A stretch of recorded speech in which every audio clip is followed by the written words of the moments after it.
Good afternoon, everybody. It's Lisa Derby Oden here, and today I have the good fortune of being here with Rick Mongeau.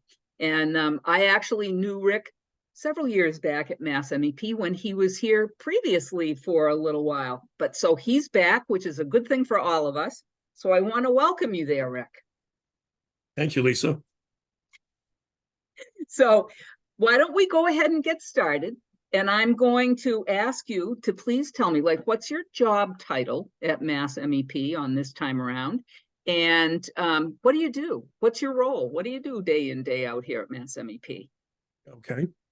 I am a business development advisor with MassMEP. I've been back since mid-March of this year, after a 11 or 12-year hiatus.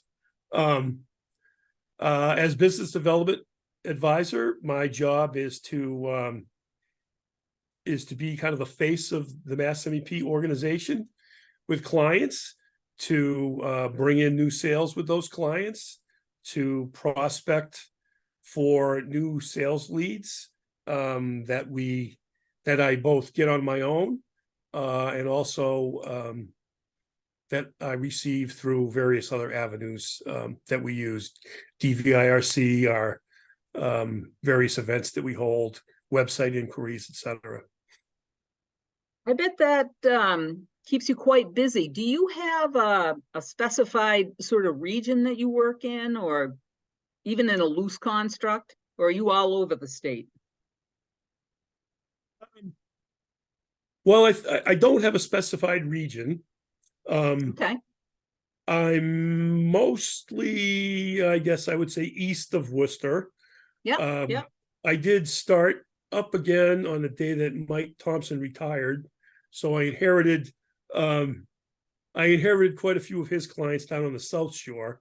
But I'm, I've been up in Newburyport and Gloucester, and down on the South Shore in Norwell and Hingham, and kind of everywhere in between.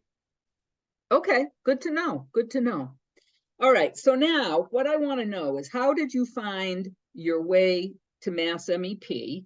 And so maybe you could talk about the second journey here, and for sure. But also, like, what has your career path been?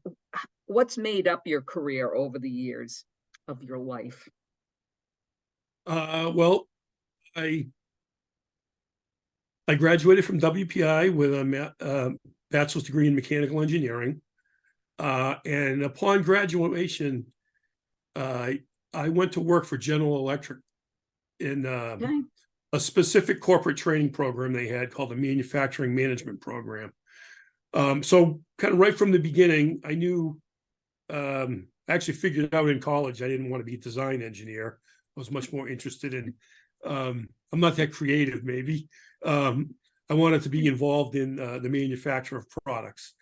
And then I had the great fortune of going to work for GE in a program specifically designed to educate and groom future General Electric managers within manufacturing.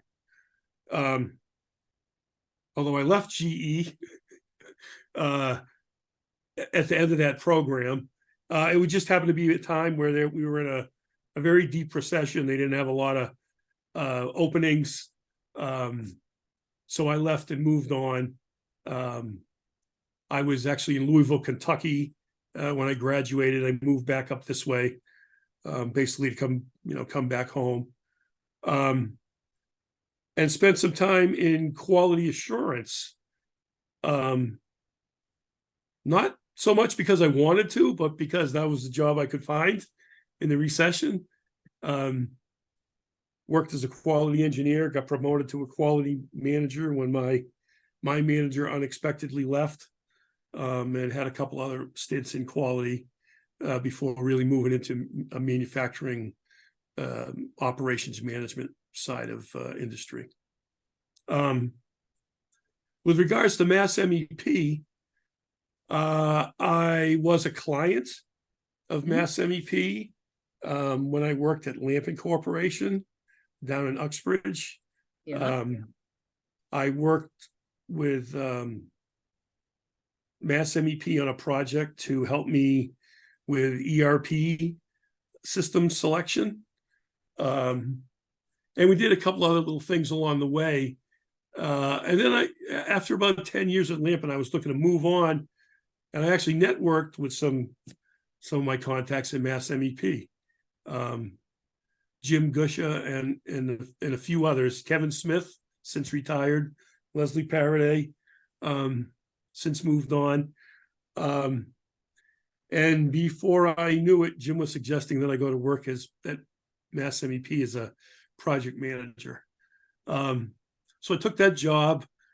And about 10 months or so later, I was actually trying to make some sales at a prospective client that I had networked with when I was looking to move on from Lampin, who offered me a really great opportunity that I really couldn't turn down. So unfortunately, I left MassMEP. You know, I left on good terms, obviously, because, you know, everybody's taking me back. I spent 10 years at that company. Did another big project with MassMEP during that time, with Mike O'Neill. Yep. Yep. And retired in May of 2022. And then, you know, had always followed MassMEP, was connected on LinkedIn with certainly a lot of the folks that work here, as well as just the organization in general. Saw the role of business development advisor posted, made a couple of phone calls, and here I am, out of retirement. Yeah, I was going to say, so it sounds to me like, you know, you've had some good opportunities kind of present themselves at the right times in your life, you know, when you started out with, and which is very cool. You know, I always love to hear those kinds of stories, and yeah, we're definitely glad to have you back. I mean, I think that it's been a good thing for us, for sure. And it's, you know, it also, I think, is evidence of the power of networking, right? I mean, yes. You know, both I mean, several times along the years, but certainly, you know, my first stint with MassMEP was a result of networking. The job that caused me to leave MassMEP. Networking. So I remember there was some others along the way as well. Yeah, well, I remember when you were here the first time around, you helped us out a lot on our CNC training. You used to come in as guest speaker and that kind of thing, and that was a big help for us. So, okay, so we're going to move on to passions now. What is your passion professionally, right? What's the thing that gets you up out of the bed going, yeah, it's another good day, right? And then I'm going to ask you about, in your personal life, what's the thing that you love doing in your personal life when you're out of the office? Okay. So professionally, I really can't imagine having a different career than I did. You know, except for maybe, you know, being a professional athlete, but I was too small and slow to do that. You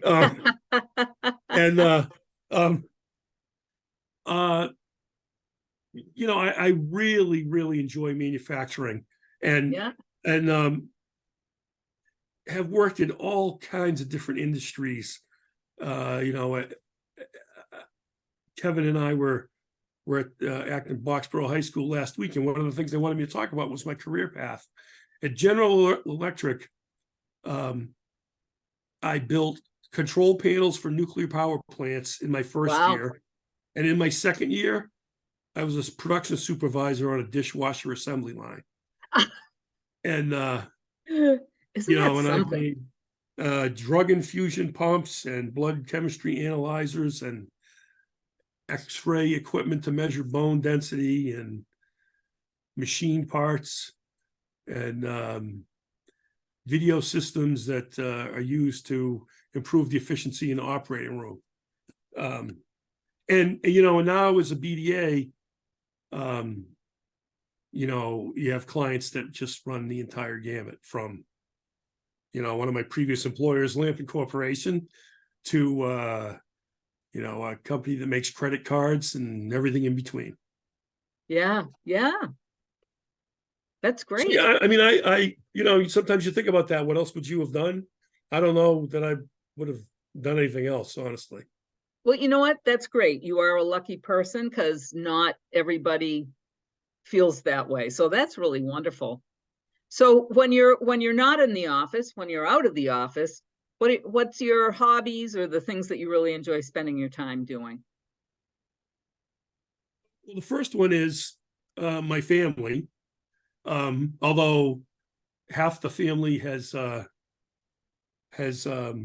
moved out in the last couple of years. Both of my kids have got graduated from college, are no longer on the payroll. But we still see them often. They're both close by. We like to do family outdoor adventure vacations. Oh, nice.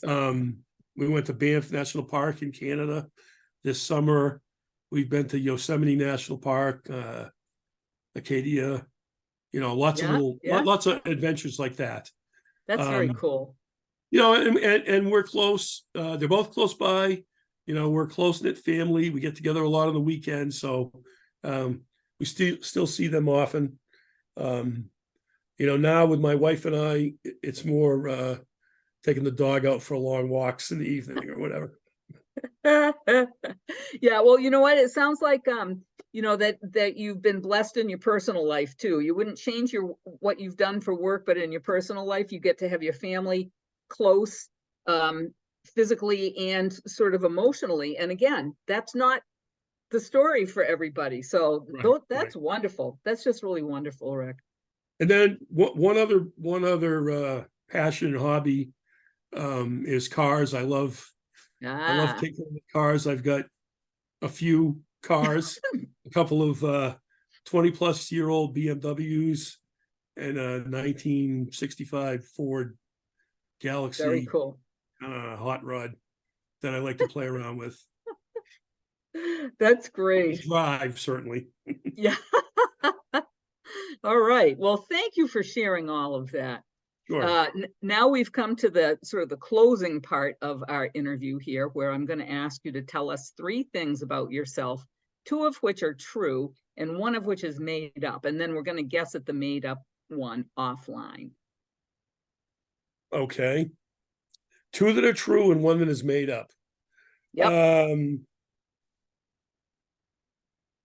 And all with a straight face, of course, right? So we can't tell which one is made up. Right.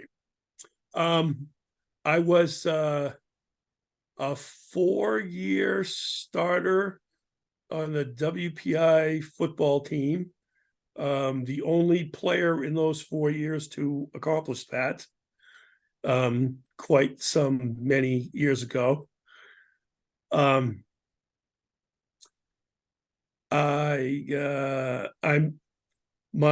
We have a dog named Bergeron.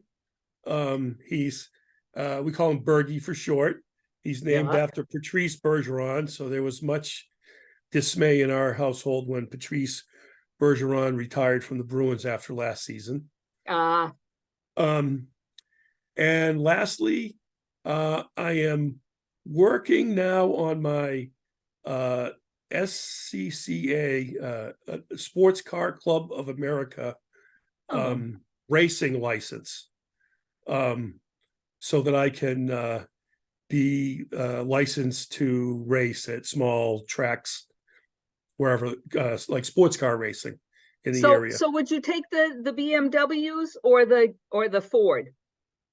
I would take one of the BMWs. Well, that's what I was thinking. I bet he'd take a BMW, but I said, I better ask that because that might be a bad assumption. Okay, well, those are good, Rick. I think that we will have a little bit of a difficult time trying to figure out which one is not correct. But I do want to thank you. I know you've got a very busy schedule. And so I want to thank you for taking your time to be here today. And I'm looking forward to bumping into you at our next company meeting. Sure. It's been my pleasure. This was a lot of fun. Thanks. Thanks, Rick.